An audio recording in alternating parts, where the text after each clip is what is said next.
how do we now ensure that our people continuously remain? Three things here. They remain safe. Safety and health is the #1 priority. As you can see, we are willing to sacrifice economic activity. We should sacrifice everything else for the sake of health and safety. Wealth, we can rebuild. Sales, we can bounce back. Yes, but health and safety, you lose it. There's no round 2. 100 webinars just can't stop. Work is love made visible. Organizations across 9 countries and 4 continents. The blended learning, Team engagement, and our podcast to be called Hello World. Talk about habits of excellence, hustling in this VUCA world.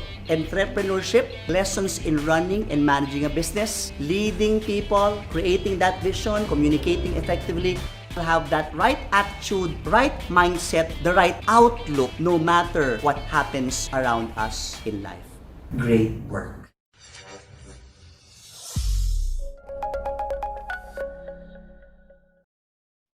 I believe 1 or 2 of you were not able to catch us yesterday.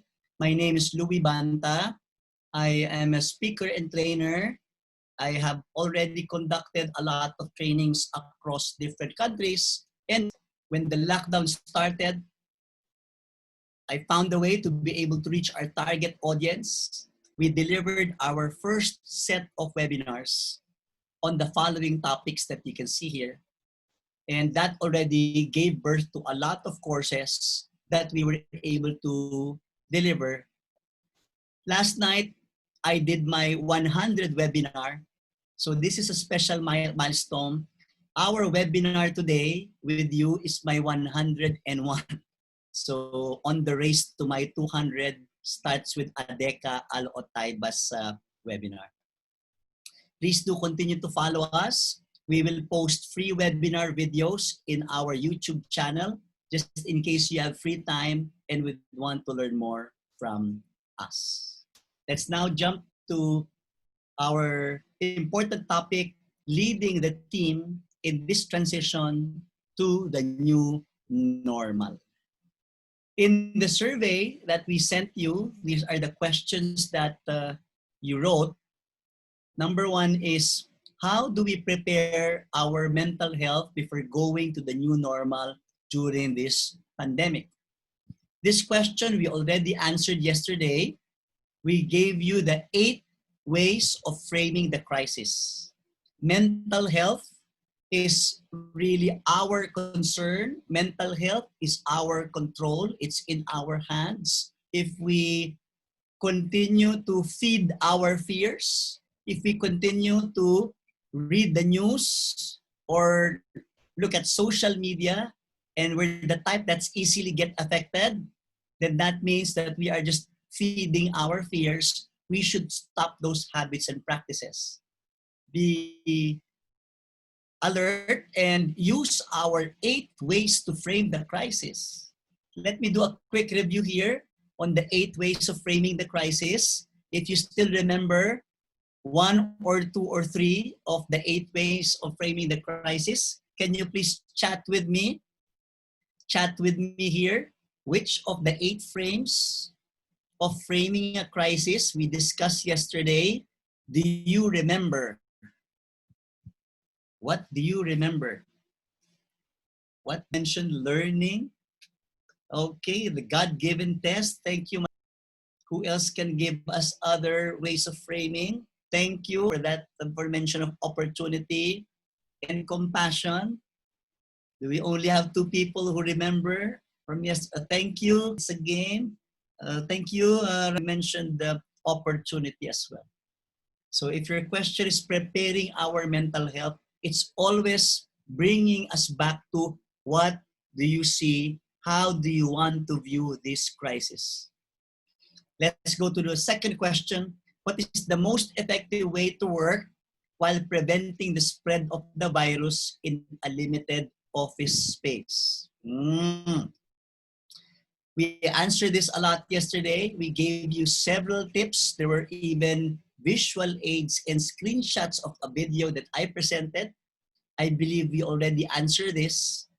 I'm sure that you're already installing or planning to do some additional rules, barriers, and additional guards so that we prevent social contact. I'm also sure that you got extra ideas on top of what you already have from yesterday's session. We'll spend more our time today on the questions on the right side of your screen. How do we now motivate our team members given that there are new rules, new guidelines, and the most important question is discipline necessary when, let's say, somebody displays risky behaviors? Based on these questions and based on our discussion yesterday, I am showing you all the slides that we used in our presentation to the entire team yesterday. Why do we have a second webinar when in fact we already gave a lot of knowledge? It is because we gathered the leaders today. How do we now ensure that our people continuously remain? Three things here. They remain safe. Safety and health is the #1 priority. As you can see, we are willing to sacrifice economic activity. We should sacrifice everything else for the sake of health and safety. Wealth, we can rebuild. Sales, we can bounce back. Yes, but health and safety, you lose it. There's no round 2. So safety, how do you now ensure that you become role models of safety as well? #2, it's not just being safe, because people can be paranoid, extremely paranoid on the other hand. If there is too much unnecessary emphasis on safety, then people don't want to move anymore. And that will have an impact on productivity. Yes, we don't want paranoia. We don't want that unnecessary fear or anxiety that limits our movement or productivity. And the last one is engaged in this transition.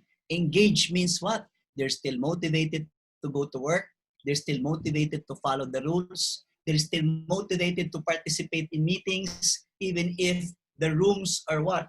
They're really 1 meter apart from each other. The questions that I'm posing here is, what plans will you have?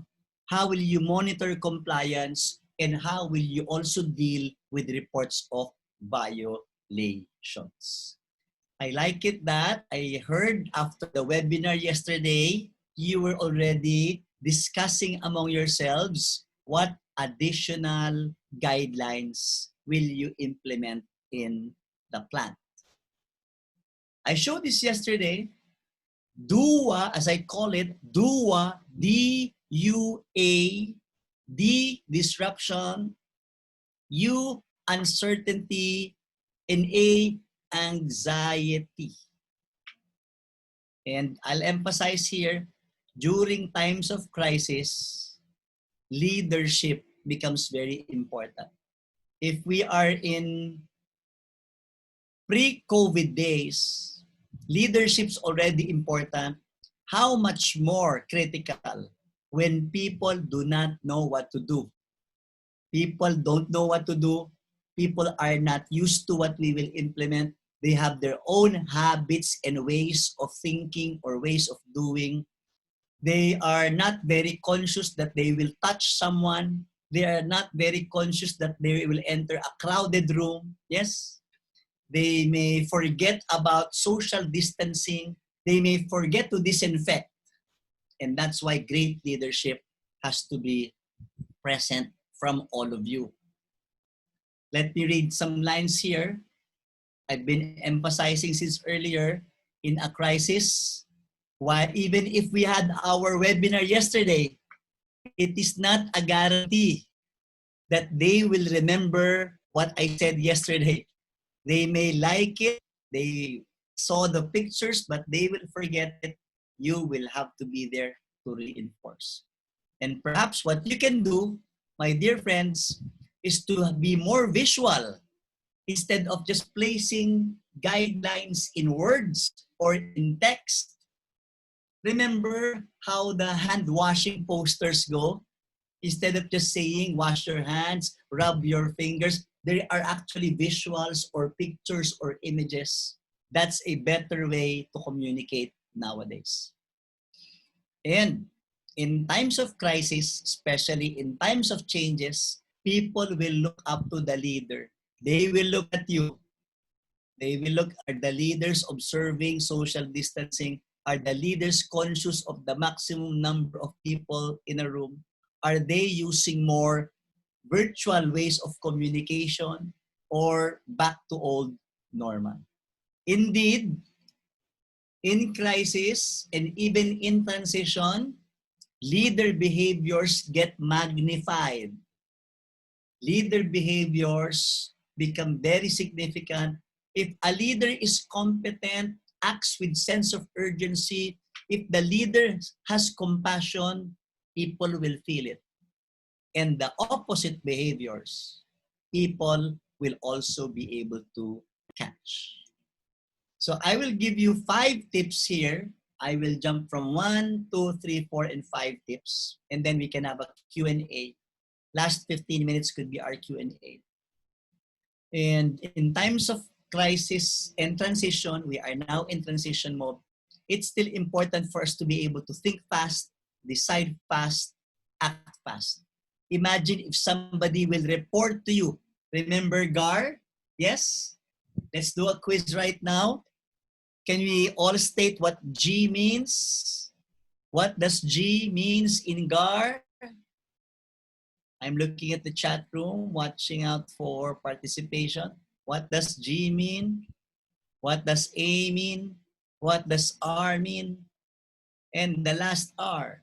Okay, chat with me. Chat with me here. Thank you. Guide, okay. But accurate answers, give advice. You may continue. What are the other letters? Give advice. Okay, avoid. All right. What are the other letters? You got G and A. Okay, refuse to participate. And the last and most important thing is report. Thank you for these answers. We got GAR correctly.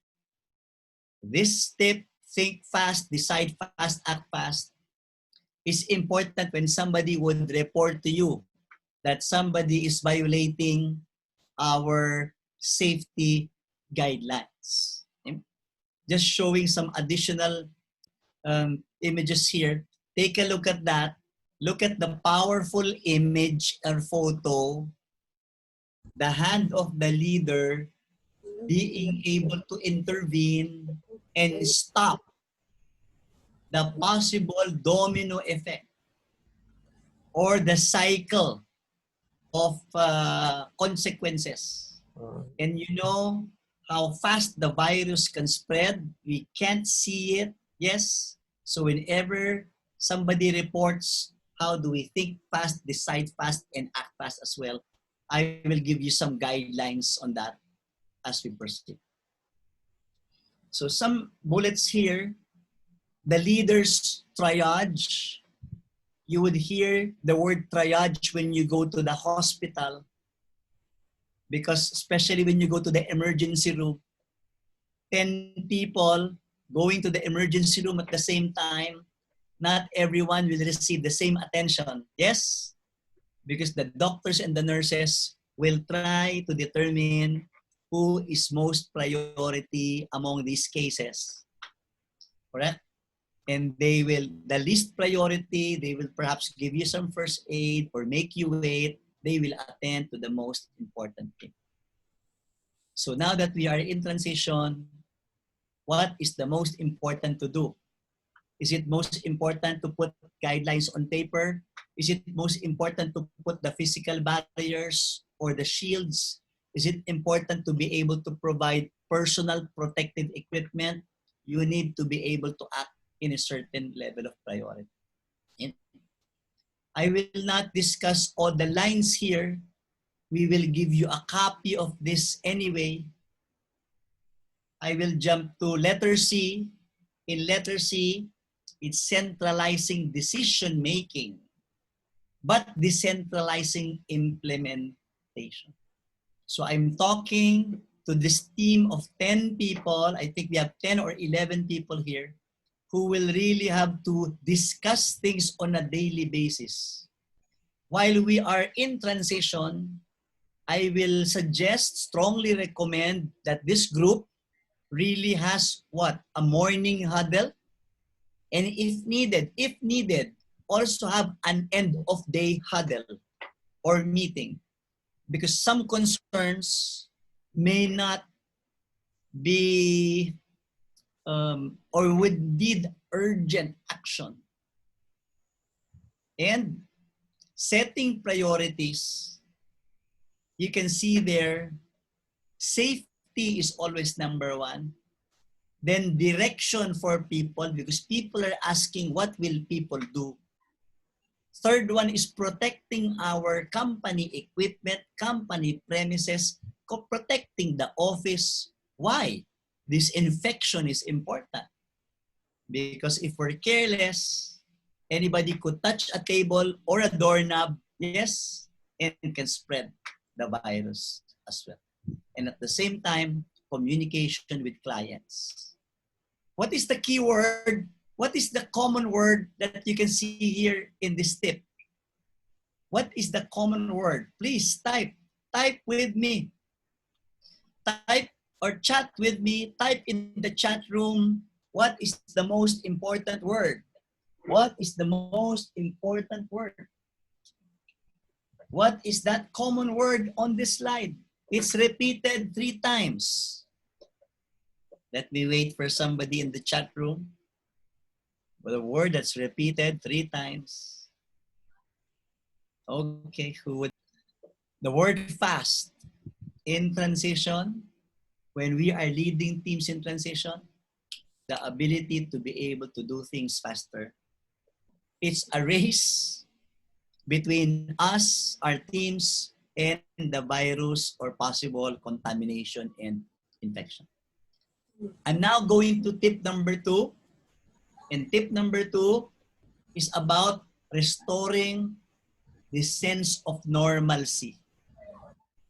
If you look at the rituals that we have here, they're all, or some of them are new. We have alcohol, what else? Hand sanitizers in the office before. But it's just there. It's not a requirement. It's nice to have. And it's good to do if we have the time, if we remember it. But most of what you see here are really new behaviors. The mandatory temperature check, checking am I wearing my mask when I will go out of my workstation, being used to being asked health check questions every day. And because we all go home, we may get exposed to people along the way going to the house. Our household or family members may get exposed to, and for all we know, we might be carrying the virus the following day. Remember the Prime Minister of New Zealand, what was the mindset that she said? Prime Minister Arden, the mindset that she said is, always think if you have the virus, what will you do? Okay? But not everybody's used to this. They're used to going through the same entrance and exit. They're used to really bumping into each other along the corridor or going up and down the stairs. Let me give you an additional tip. You may even want to divide the floor and put markings on the floor and put lines on the stairs. Put lines on the stairway, keep right. Yes? So we can really still practice social distancing even if people are going up or going down. You may also adopt this guideline of if you see somebody going up the stairs, don't go together. Or if you see somebody going up and you're going down, allow the person to go up first. Those types of rituals have to be ingrained in our consciousness. Do you like the additional tips that I'm giving you? Let me get some reactions. I'm still giving additional tips coming from yesterday. Since people have their habits, it will take time. So the leader has to really be able to ingrain this routine for the team. I would suggest that when you already have the guidelines fixed and finalized, you will have your cascade 2, similar to what we did yesterday. And you may also want to do a dry run. Here's a strong suggestion from me.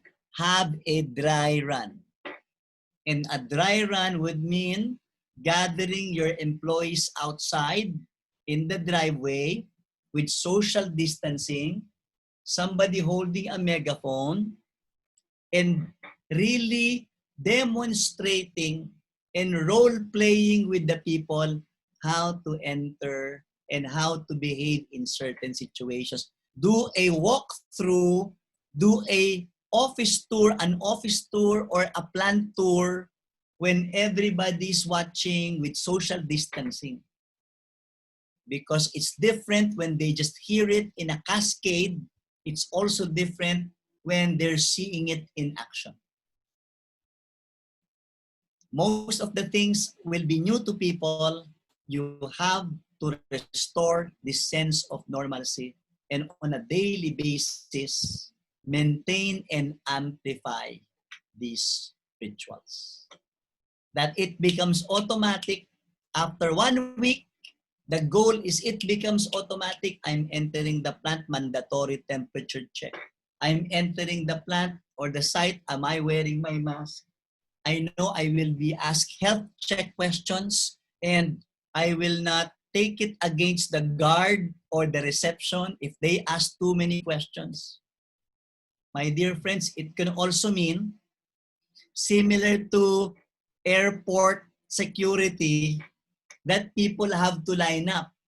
Because if you will implement temperature checks and health check questions, that means people will have to line up. So there is some waiting time. People can't hurry. So you have to inform employees that they may have to go minutes, 15 minutes earlier or 20 minutes earlier because of these additional rituals and procedures. Okay? And some are used, most, if not all, are not used to this. So the leader really has to provide this sense of normalcy. And now going to tip number 3. Tip number 3 is be able to communicate well to address the uncertainty of people. Let's use the acronym ITCROF. ITCROF. ITCROF. It's quite a lot, as you can see there. The I is inclusive and intentional. Letter T is transparent communication. C, credible and calm communication. R is real. O, optimistic, and F, frequent communication. What do we mean by each one? I will not read line by line. I will just focus on the most important points here. When we say inclusive, that means keep everyone informed. Now that we will have social distancing and there will be less people in meeting rooms, you may not be able to see everyone on site because we are again limiting that physical connection. So the problem is when we do not see each one, what does the saying say? What was this quotation? Out of sight, out of mind. Let me repeat that. Out of sight, if we don't see people, we forget about them. So we might forget to include people in our communication. Or perhaps a person needs to be invited in a meeting, and because we don't see the person, we fail to do so, and he misses important communication.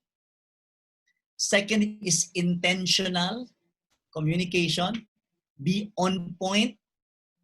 I will go back to this later because we really have, in times of crisis, in transition, we really have to be very on point and direct with our clear key message. Transparency is just being very truthful. We will say what we know.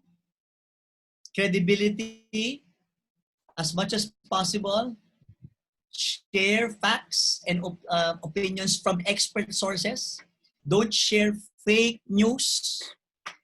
Validate whatever you read. Is this coming from a credible source?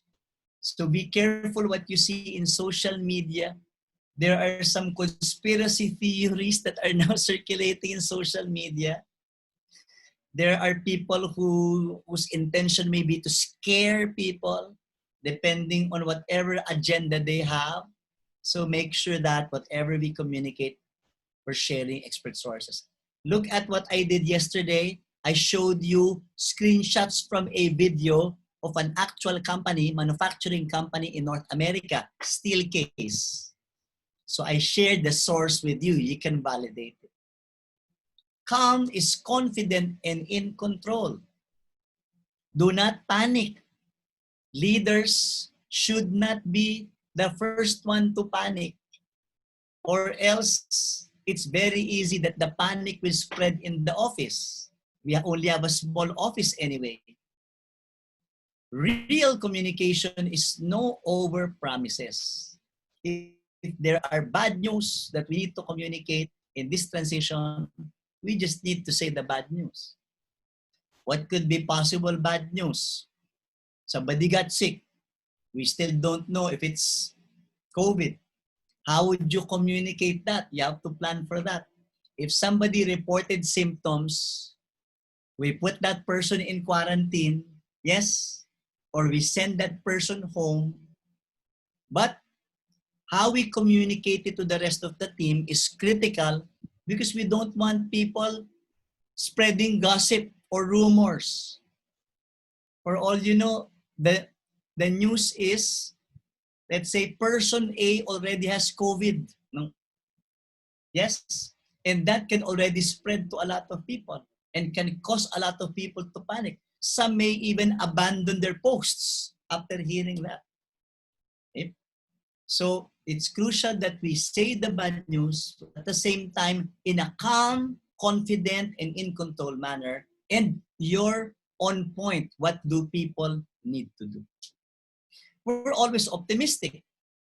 Prepare for the worst, but hope for the best. Look at that. By installing all of these safety barriers and safety reminders and safety measures and guidelines, we're actually preparing for the worst. Yeah? We're actually preventing it, but we're hoping for the best that if we install all of this, zero COVID, and it has to be frequent. Why? People will forget. People may not be like you. If you have a good memory, good for you. If you have common sense, good for you. If you are very conscious of safety and health, good for you. But may not be true for everyone. So the leader has to be that advertisement, has to be that commercial that is being played on the radio. We have to over communicate. If you see something, do guard. You see a violation, give advice. Give advice. And I'm sure that when you go back on site, you will see a lot of violations. You will have to do guard as your form of over communication. It's important here while we over-communicate, do not overload. And please stay with less emotion when you talk to employees. When you reprimand employees, less emotion, less anger in the tone of voice. Because for all you know, the person, it's a what do you call that? It's a mistake. It's an honest, it's an innocent mistake. The person just forgot. So all of those are part of communicating very well. Real communication, no over promises. Yes. So let's say I saw somebody violating, I will communicate well. I will give advice. I will tell the person, please do not do that. Avoid doing that. That is intentional, on point. Don't do that. Why? Let me explain why. And I will say it in a calm manner. I will explain it. I will cite credible sources. Yes? And I will convince the person. I will not just say, don't do that or else I'll give you a suspension. Doesn't work. It doesn't work. Threats and coercion and punishment will not work well in this environment. What good will a suspension do if somebody already got infected? Yes? Will the suspension or will the memo, will the discipline take away the infection? It won't. So we have to invest in preventive, and communicating well is our preventive measure. I'm showing you photos of my team. This is our office. That's how our office looks. This was in March. What day was this? This was in March 9. March 9 was a Monday. And the lockdown has not yet begun at that point. I have to organize my team, and we were watching a video on myths and misconceptions of COVID. I have to gather my team so that we can communicate to them as early as March 9. And take a look at that. I'm getting a credible source. That's from CNN. Okay? Share facts and opinions. It may happen that people will ask you, why do we have so many barriers? Why do we have so many shields? And they don't understand why. So be ready to cite a credible source. That's why it's important to show in pictures that other manufacturing companies are already ahead of us and they're doing it. Because if they don't see the source, they may think it's just you. You know, some people, it's easy for us to convince them. For some people, you would need to really cite that it works for others and therefore it should also work for us. And this is a slide that I used in March for my team, being very transparent, and you've been financially hit as well. LJMB, we are also financially hit. Our training engagements, 0 in March. In April, 0. That's why I have to do webinars like this. I have to be transparent. I have to show my finances to my team. And here are some questions about the company situation back then that I needed to answer with transparency. Okay? So let me jump to principle number 4. This is now leading with empathy. Empathy is putting yourself in the shoes of the other person. Okay? Using, yes, the head, using your logic, and then using your heart when you're talking to people. Let me move closer to the camera to emphasize this. You cannot force change on people if you will just come from the head. You have to also connect with them through the heart. How? 3 C's. Care, concern, compassion. This pandemic should really make us more caring leaders. We should not just think of ourselves. This pandemic should also make you think beyond yourself, beyond your department. What good is it if your department is safe? You're all in one place anyway, correct? You can't just lock the door and say, our department is safe, never mind the others. And compassion. Okay? And people really have a lot of problems. Mental health, people are affected. Mental health, people are stressed. People are frustrated. People are adapting to new ways. There's lots to process. So let us be more understanding and be more compassionate of each other. I said bring the team together. I did not mean physically.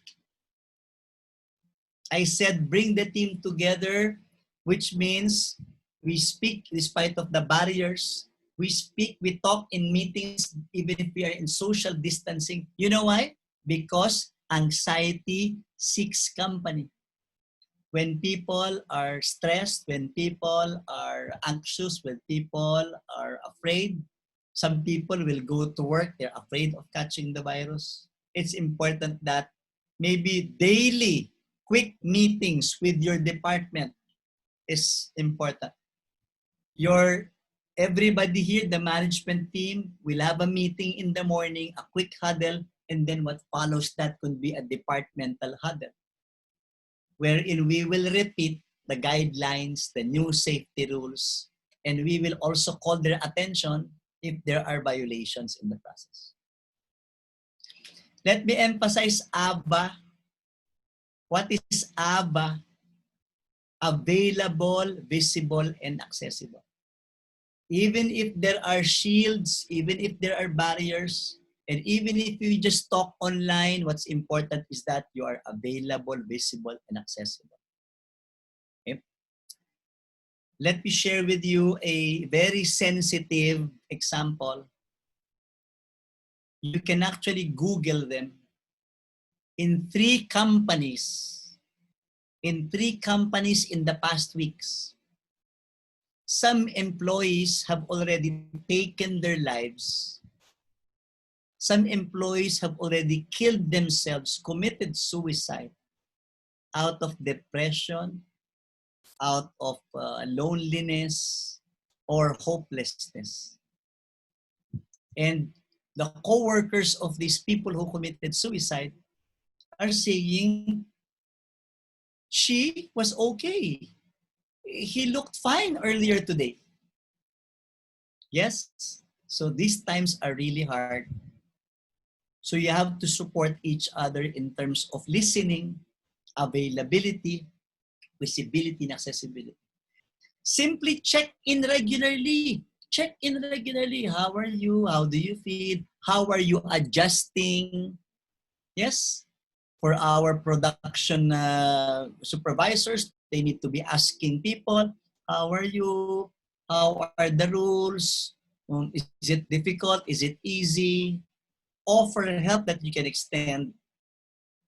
When I say look for the silver lining, what I mean by this is always reframe. Use the 8 ways of framing. Okay? We're following this. I know it is rigid. I know these are strict guidelines, but we will be safer after this. We can be secure. We can be healthier because of these things. And help them focus on what they can control. Yes?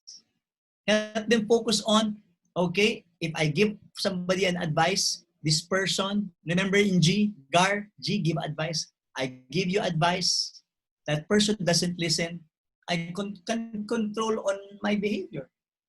I can avoid the person. I will refuse to participate in what he's doing. Maybe they want to do a group discussion or group chat and everybody's really shoulder to shoulder. I will refuse to participate and I will report. You have to encourage people to report. Encourage people to report. Do not be angry at people who report. And also, do not get mad at the violators. Because if you get mad at the violator will definitely confront and have a conflict with the person who reported. That's why nobody wants to report. Yes, because they know if I report, I'm not protected because my colleague can confront me. Number 5, what to do when you observe risky behavior. Let's recap what we have with GAR. G is give advice. Yes, samples of giving advice. And you can give advice. Even leaders have to give advice on a polite note. What are the polite words that you can see here, my dear leaders? What are the polite words? In number 1, what is the polite word in number 1? In number 2, in number 3, what are the polite words?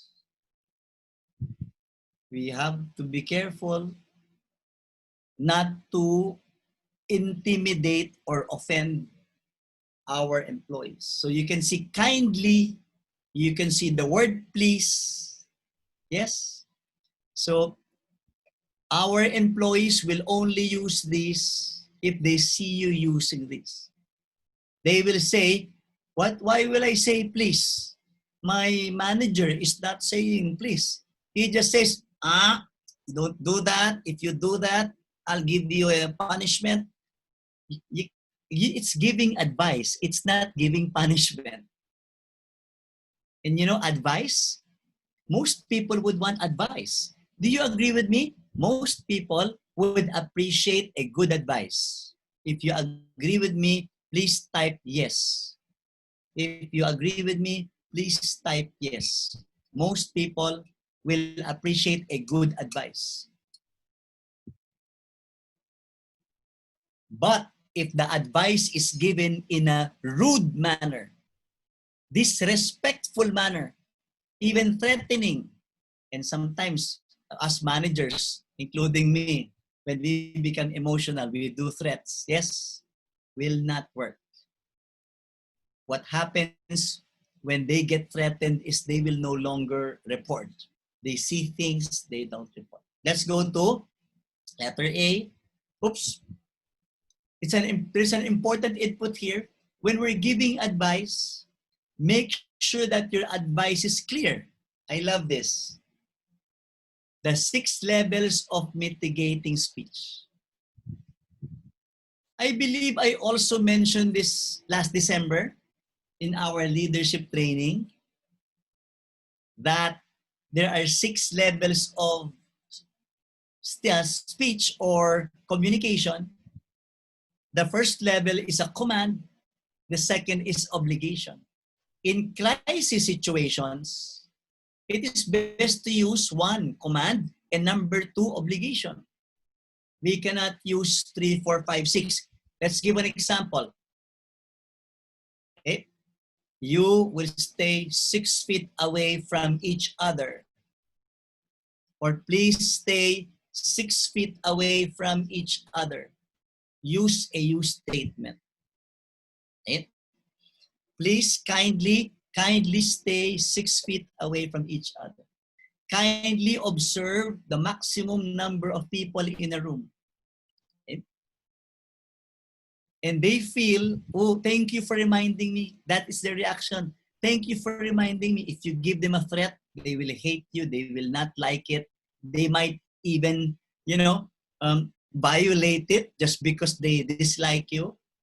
But issuing advice and commands politely even gets cooperation of others.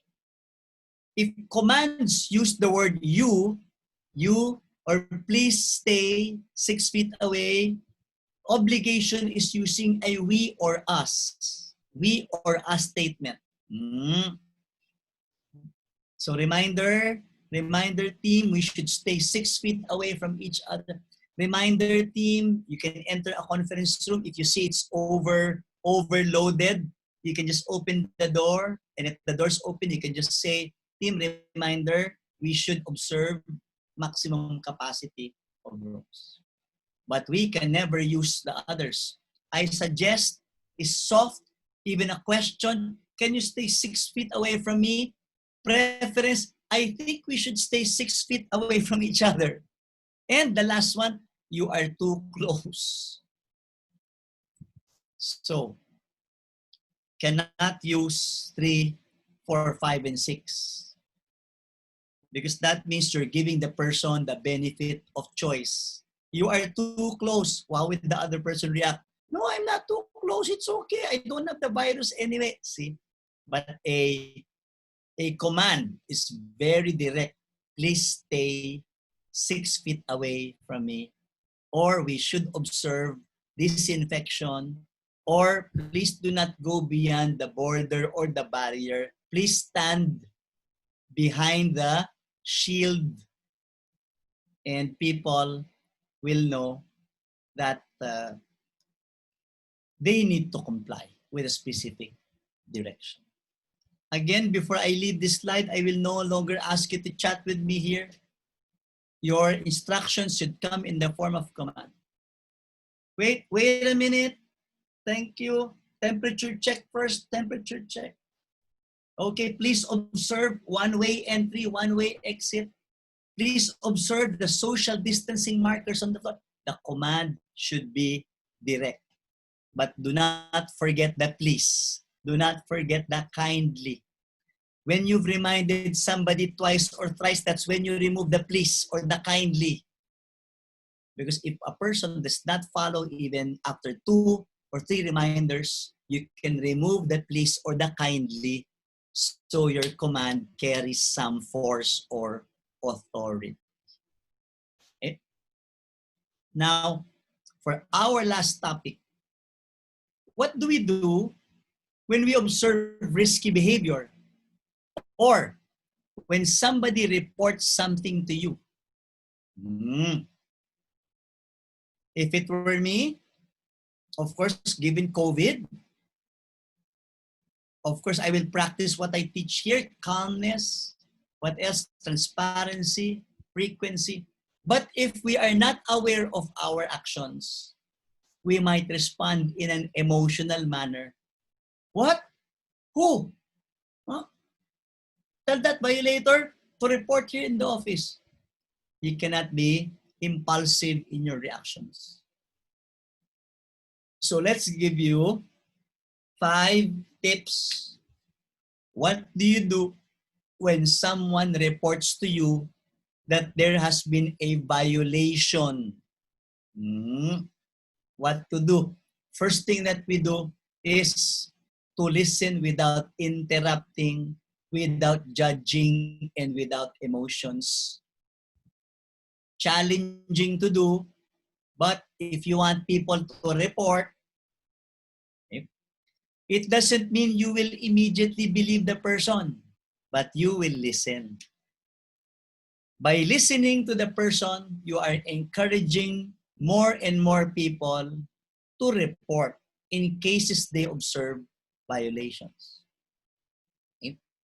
And as you listen, what you can also do is to probe more information. What information? Who? What happened? What did the person do? Who were involved? What time was this? Where was this? Because the location is important, right? Is it in the production area? Or is it in the cafeteria, in the pantry, in the canteen? Where did this happen? How many people were involved? Because that means these people may have been exposed to risk. But do not interrogate. They should not sound like the police when interrogating suspects. Otherwise, people will be discouraged to report. Get the facts and get the information. And what you do is to advise the person what to do and then quickly plan and implement your action. You may have to talk to your fellow managers. You may have to inform our, I think our acting head is now Nakausan. You may have to talk to HR as well and get some advice. You can get advice from each other, but it has to be done immediately. You also have to assess what is the level of urgency. Yes? Question. If somebody reported symptoms, if somebody said, "Sir, I would like to report to you my co-employee seems to have symptoms." Is that urgent? Please share with me. Is that urgent? Is that urgent? Okay, that's urgent. If somebody says, "I think our co-employee has symptoms of COVID," which is why you need to have checklists posted all over. Symptoms of COVID. Do you have these symptoms? Does your co-employee have these symptoms? You cannot possibly observe everyone. You cannot monitor everyone. So you depend on each other to report. Yes? So if somebody says, "I think my co-employee has symptoms," that's high in urgency. May already demand quarantine. Correct? Don't immediately send the person home, because that can also be irresponsible behavior. And don't say, "Go home, you have the virus, go." Because that person will spread that virus on his way home and going to the family. By now, I know that you may have some procedures. Yes, we are not just protecting your department. We are not just protecting the plant. We are not just protecting each other. We're also protecting the city, the community. Because this virus goes out, it can really multiply. So you can't say we'll just protect the plant and not care about what happens outside.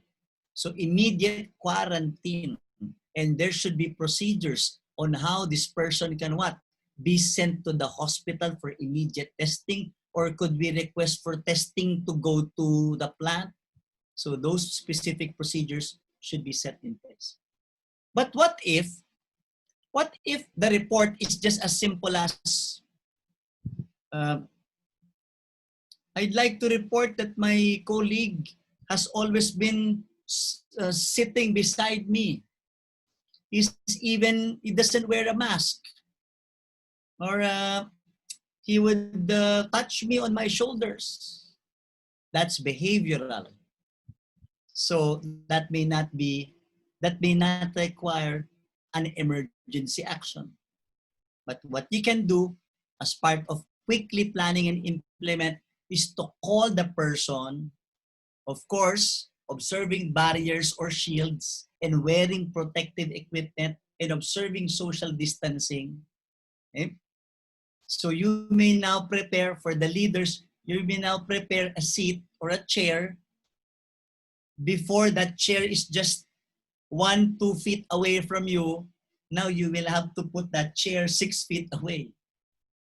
So anybody whom you call in your office, you will maintain that distance and ask the person, "Is it true I received a report that you were not observing social distancing?"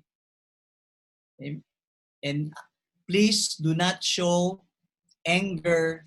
Do not reprimand the person, because that means that after your talk, that person will confront the other guy, and nobody would want to report anymore. Give advice. It is your opportunity to do your GAR. That person who said, "Yes, sir, I'm sorry, I forgot. I forgot about it. I got carried away. I just wanted to talk to him." You can give an advice. Okay? And remind the person, show caring, show empathy. Go back to explaining the value of social distancing and our health and safety priority. Is my discussion helpful? Am I giving you helpful tips, my dear leaders? Let me know. Let me know if I am giving you helpful tips. Do you find it helpful? Okay.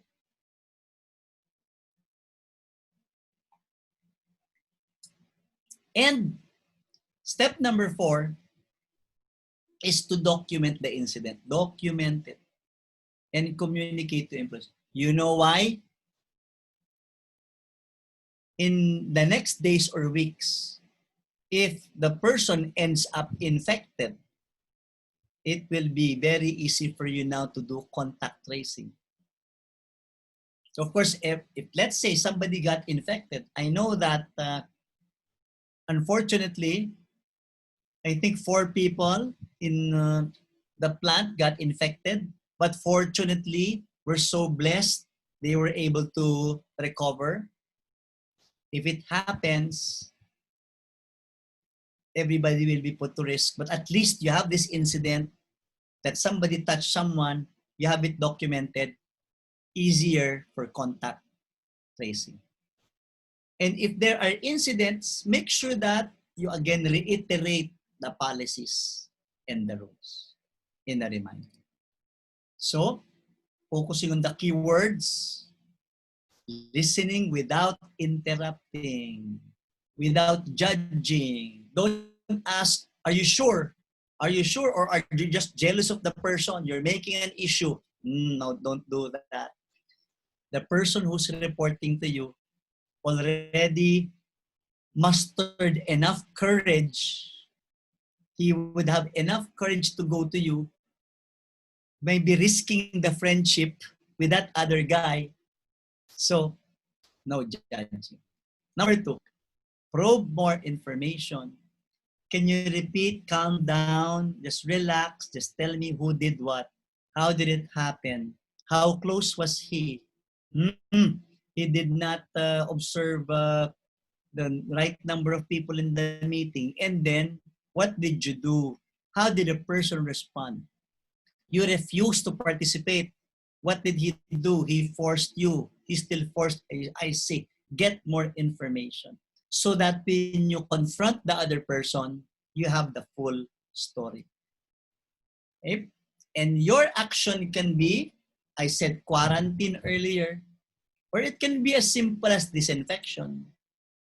Somebody can report, sir, my colleague is not washing his hands. Okay? Or it can be, wow, you can have areas locked down. Okay? Or you can have a conversation with the employee. The reprimand is only necessary when the person violates it twice or even more. But what's the difference with conversation and reprimand? A reprimand is also a conversation. But it doesn't mean that you are angrier in a reprimand. My dear leaders, we need to reprimand without the anger and the emotions. Well, you can say something like, I'm disappointed. You can say something like, I'm frustrated. Or you can say something like, I feel unsafe. You can also be transparent with your feelings. But please do not get angry with the person. You need to motivate him using your command. Please stop doing that. Please avoid. From now on, I expect you to please go through our mandatory temperature check, etc. And if this happens again, that is the warning. If this happens again, we will have to issue a written warning. And you speak to Mylene San of HR. So you know what is the right disciplinary action to implement. Okay? Documentation is important. But when you communicate to the employees, do not communicate it with full details like, hello everybody, did you know that your colleague, Mr. A, is violating? You don't go into the details. The communication should be in the form of this is a gentle reminder, this is a helpful reminder. May we just want to repeat a reminder. Let us reiterate that only maximum of 5 people let us only have 4 people in the canteen, the cafeteria, and you may now think of rotation schedules for meals. Another tip, rotation in terms of taking breaks. So there's rotation also in going to the toilet. Remember what I shared earlier? Not too many people, perhaps only 2 people.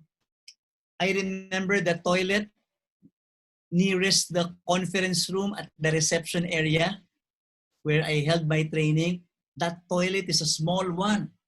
So maybe just one person inside. I just thought of that right now.